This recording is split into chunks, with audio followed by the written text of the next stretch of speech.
भारत की राजनीति में आजकल आपने एक शब्द जरूर सुना होगा, वोट चोरी, जो विपक्ष आरोप लगा रहा है सरकार पर।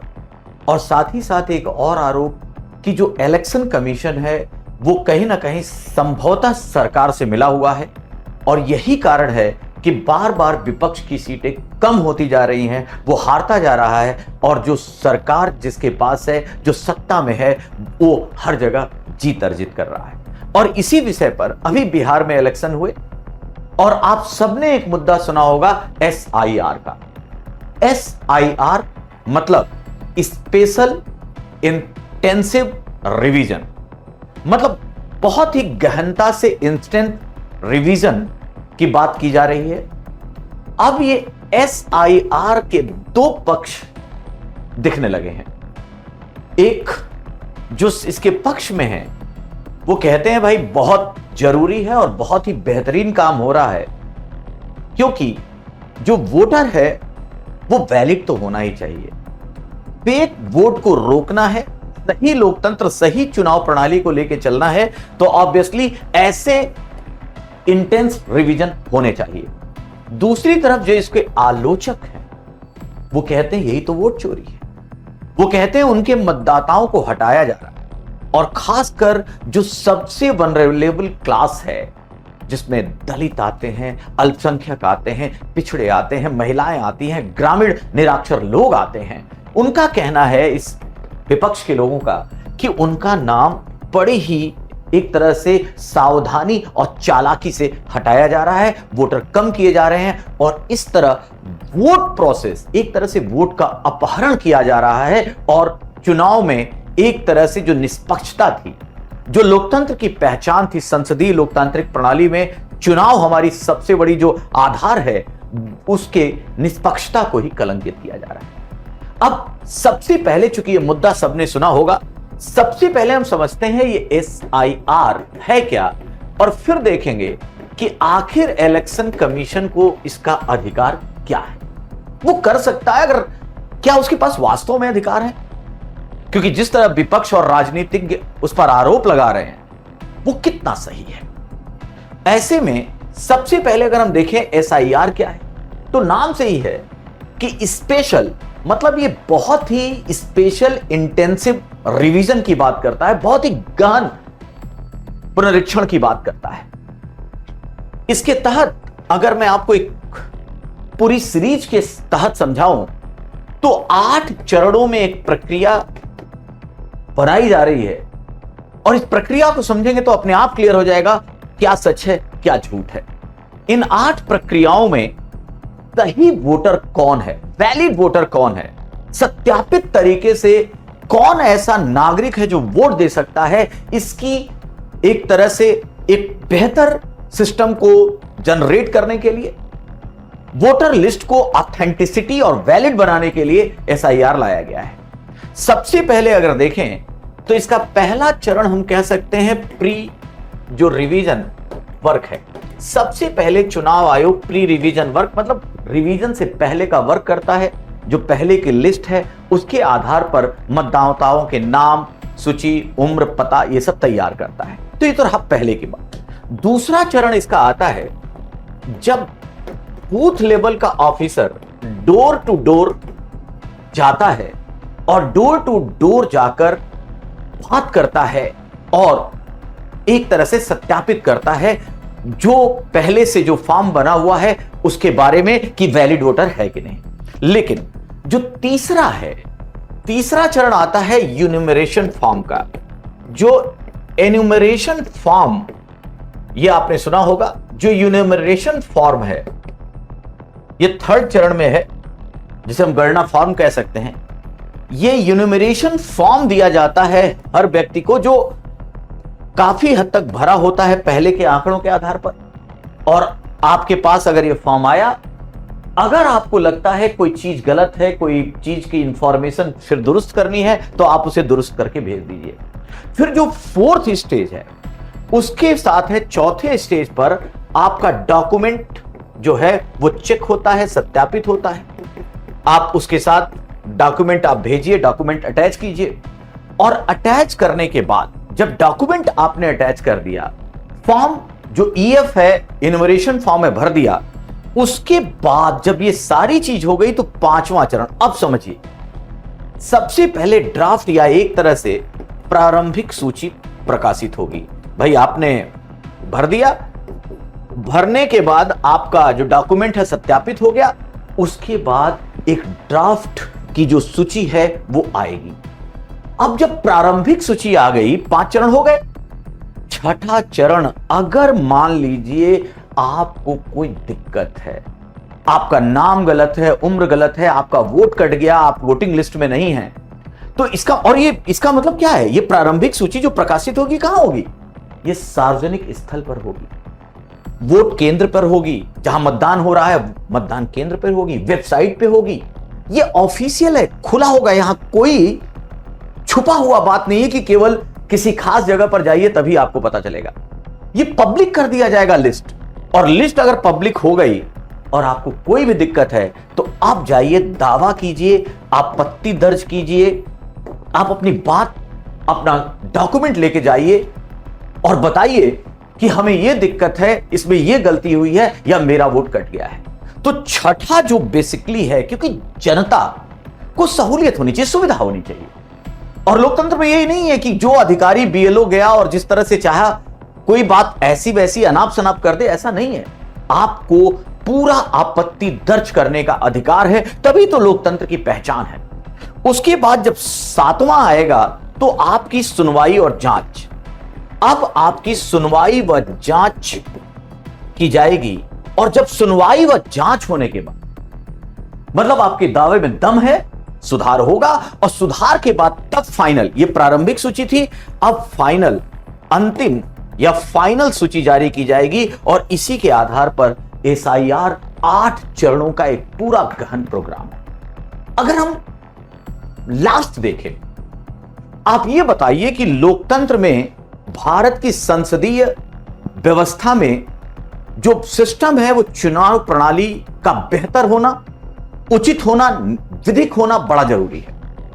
एक जमाने में जब बैलेट पेपर होता था तो मसल पावर, मनी पावर, इन सब का बड़ा उपयोग होता था, लूट लिए जाते थे बूथ। फिर ईवीएम आया, ईवीएम पे भी जैसे भी आरोप लगे, लेकिन इन सबके साथ अगर वोटर ही सही नहीं होगा, आपका संविधान का अनुच्छेद 326 साफ कहता है कि वोट देने का अधिकार केवल नागरिकों को है।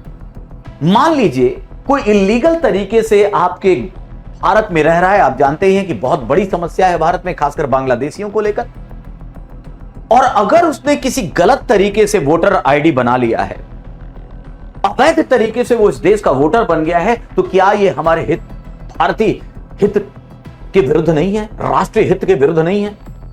तो बड़ा क्लियर है कि नागरिक ही वोट दे सकता है, यह हमारा संविधान कहता है, 326। न कोई राजनीतिक पार्टी, ना किसी तरह की कोई विचारधारा।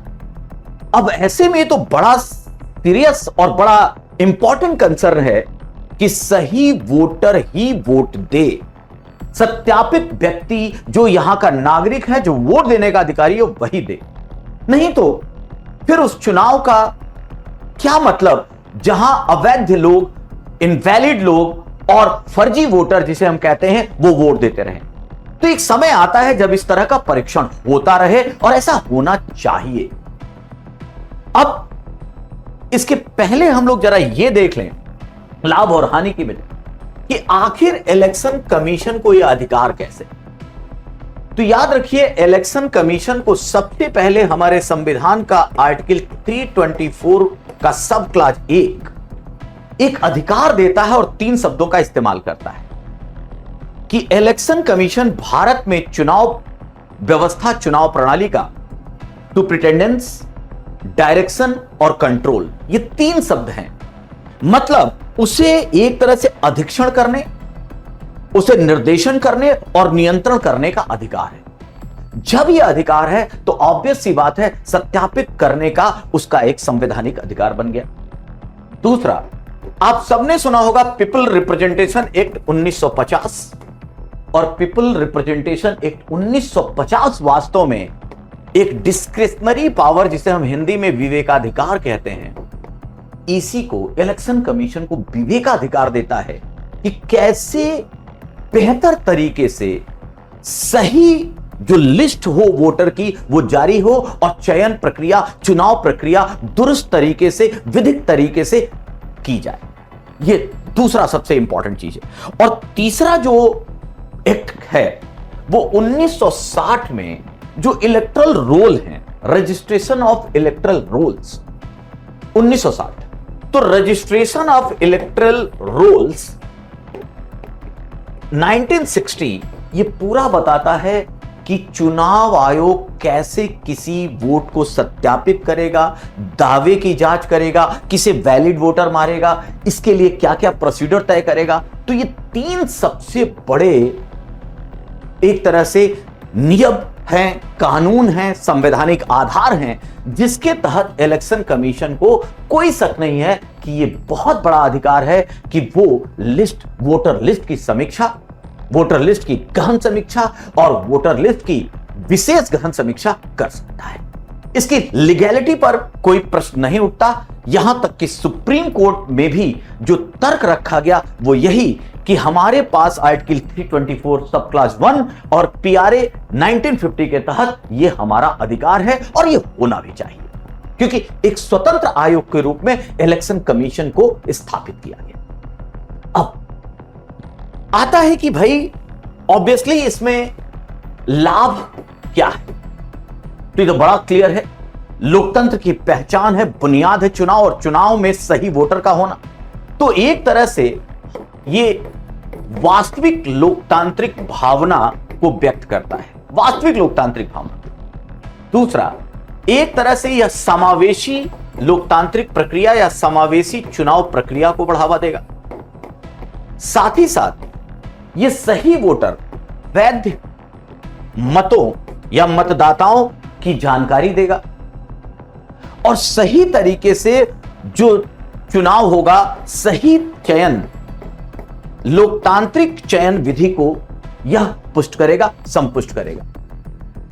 जब चुनाव हो रहा है तो चुनाव में कौन इस बात को कहेगा कि फर्जी वोटर की प्रक्रिया सही है?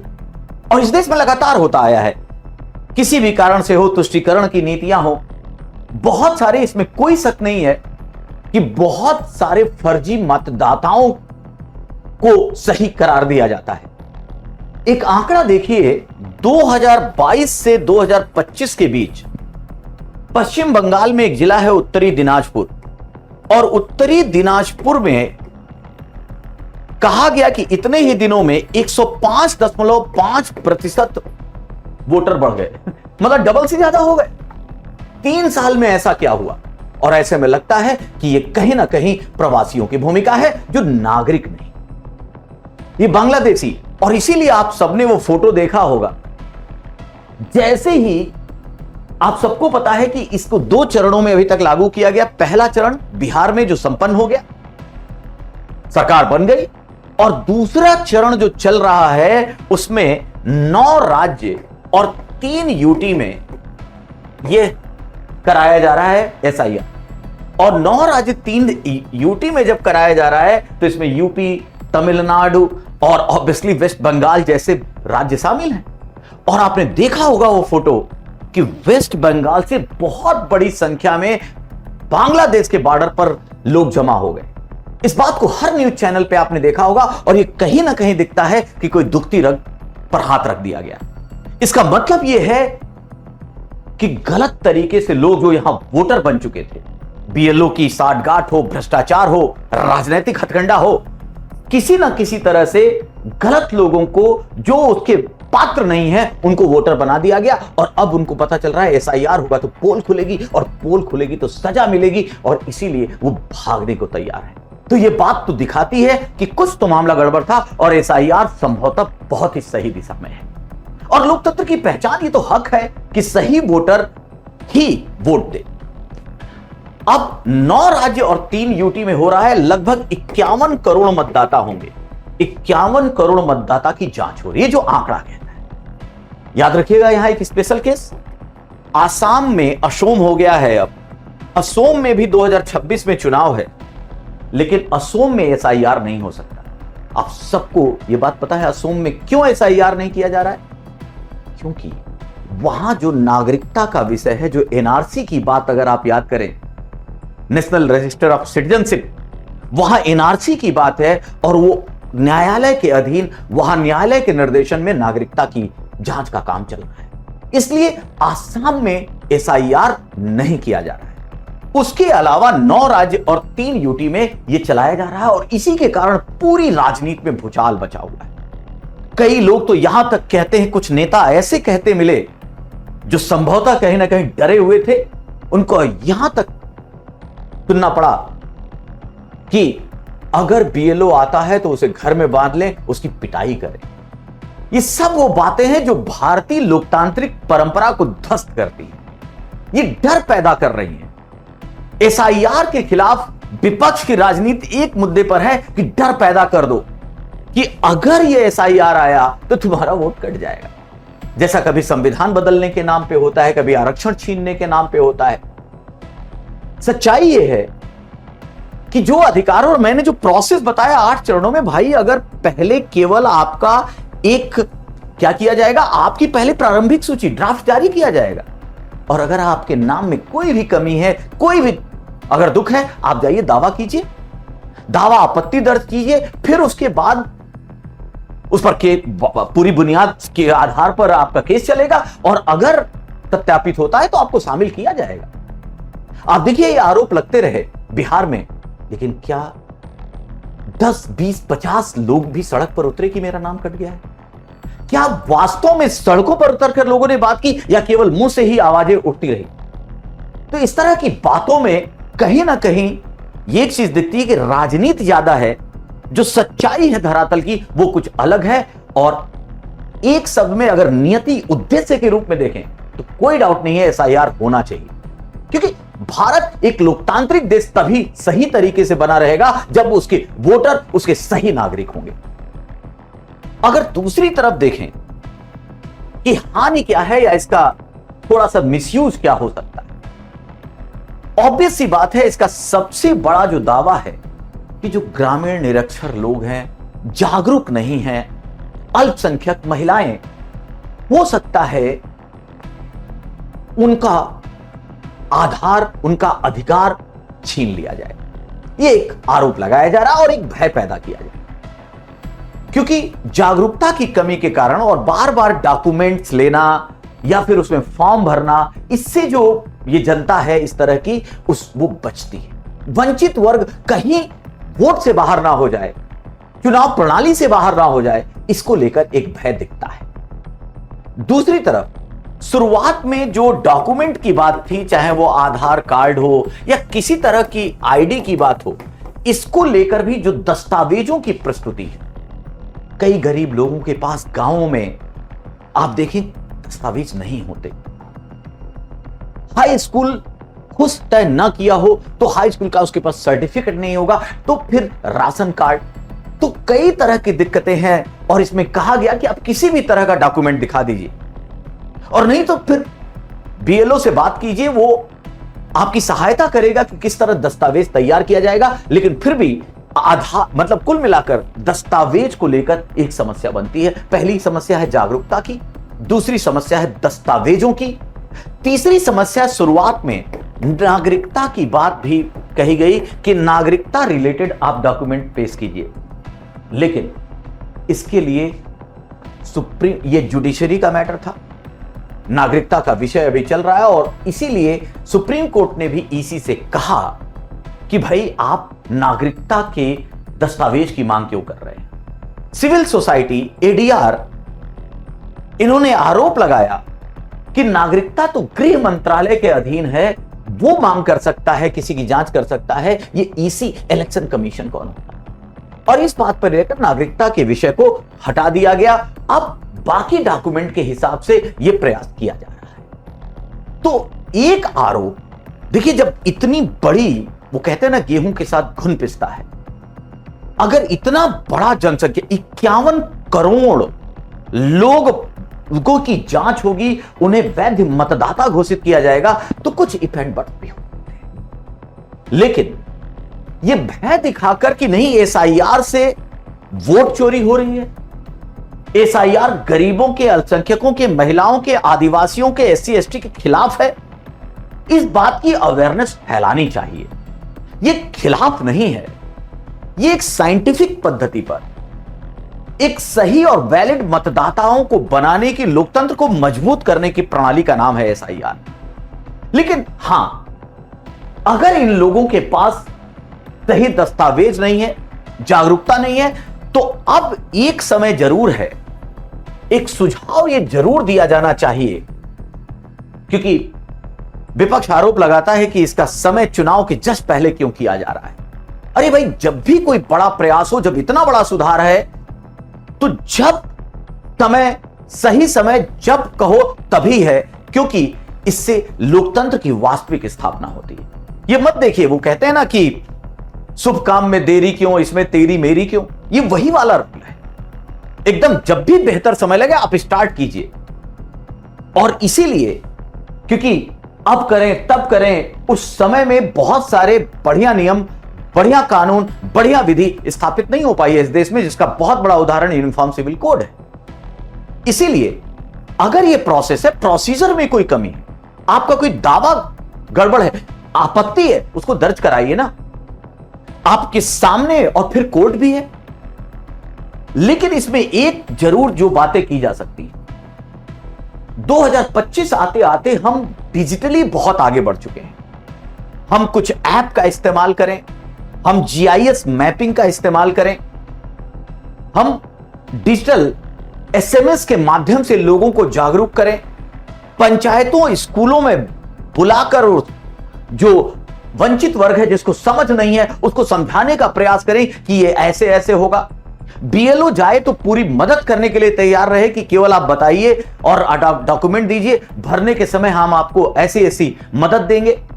तो इस तरीके की तीन चार जो चीजें हैं सुझाव के लेवल पर, वो जरूर इसके साथ शामिल होनी चाहिए। इवन एक विशेष, एक तरह से प्राधिकरण बनाया जा सकता है जिससे लोगों को ट्रस्ट हो सके कि ये सही प्राधिकरण है। वो हो सकता है जुडिशरी बॉडी से बनाया गया हो, जो एक तरह से हाई कोर्ट के जज रहे हो, उनके अध्यक्षता में अलग अलग जगह पे कुछ ऐसे प्राधिकरण बना जाए जो इसकी जांच, सत्यापन के समय कम से कम ट्रिब्यूनल उसको देखे, जिससे लोगों को विश्वास हो सके कि ये तो दो स्तर की जांच है। इलेक्शन कमीशन भी है और इधर एक स्वतंत्र इकाई भी है जांच के लिए, जो ट्रिब्यूनल का मैंने नाम लिया। तो इस तरह की चीजों से ट्रस्ट को और जीता जा सकता है, और अगर ट्रस्ट जीता जा सकता है तो लोकतंत्र की असली पहचान यही है। इस समय सबसे गंभीर जो विषय है वो ये है कि अच्छे मुद्दों को भी विपक्ष राजनीति करके उसे भय का वातावरण बना रहा है, और सरकार की तरफ से कमी यह है कि अच्छी बातों को भी सही तरीके से समझा नहीं पा रही, जैसा कृषि बिल में भी हुआ। अगर आप सही हैं तो अपनी बातों को सही तरीके से समझाने के लिए थोड़ा समय लेकर, अवेयरनेस कैंपेन चलाकर, मीडिया का प्रयोग करके, इन पंचायतों का प्रयोग करके इसे सही तरीके से आम जनता के पास जाना चाहिए। नहीं तो इस तरह झूठ का विषय भी कि एसआईआर वोट चोरी है, ये चीजें फैलती रहेंगी। तो कंक्लूजन यह है कि एसआईआर विधिक है, ईसी के विवेकाधिकार में है, भारतीय लोकतंत्र की मजबूती के लिए जरूरी है, क्योंकि जिस तरह से अवैध प्रवसन हुआ है, आप कैसे कह सकते हैं कि जो वोटर मर गए हों उनका भी अभी वोटर लिस्ट में नाम चल रहा हो, जो अवैध मतदाता जो एग्जिस्ट ही नहीं करता उसके नाम पर वोट हो, जो माइग्रेशन, शहरीकरण जिस तरह बढ़ा है, इंटरनल माइग्रेशन जिस तरह हुआ है, कोई बलिया से बनारस, बनारस से दिल्ली आ गया है और पता चला तीनों जगह उसके मतदान, उसका वोटर लिस्ट है, उसे क्या दुरुस्त नहीं करना चाहिए। और सबसे बढ़कर जो एक वोट का सिद्धांत है, यह बहुत ही जरूरी है। एक वोट और वो नागरिक का वोट हो, इस अधिकार को बनाए रखने के लिए एसआईआर जरूरी है। बहुत साफ संवैधानिक नियम कहता है और विवेकाधिकार कहता है कि इसी का कि केवल समरी या समय समय पर जो आपका समरी रिवीजन है, केवल वही नहीं बल्कि आप एसआईआर जैसी चीजों को जरूर करते रहें और इलेक्शन कमीशन इसके द्वारा लोकतंत्र को मजबूत करे। और सुधारों के तहत एसओपी जिसे हम स्टैंडर्ड ऑपरेटिंग प्रोसीजर कहते हैं वो बड़ा क्लियर कट हो, जिससे एम्बिग्यूटी ना बने, अधिकारियों को, कर्मचारियों को बड़ा क्लियर हो कि ये ऑपरेटिंग प्रोसीजर है और इसी के तहत इससे इधर या उधर नहीं होया जा सकता। एसओपी अगर सबको क्लियर होगी तो इस तरह की कंफ्यूजन भी दूर होंगे और एसआईआर में लोगों का विश्वास जमेगा।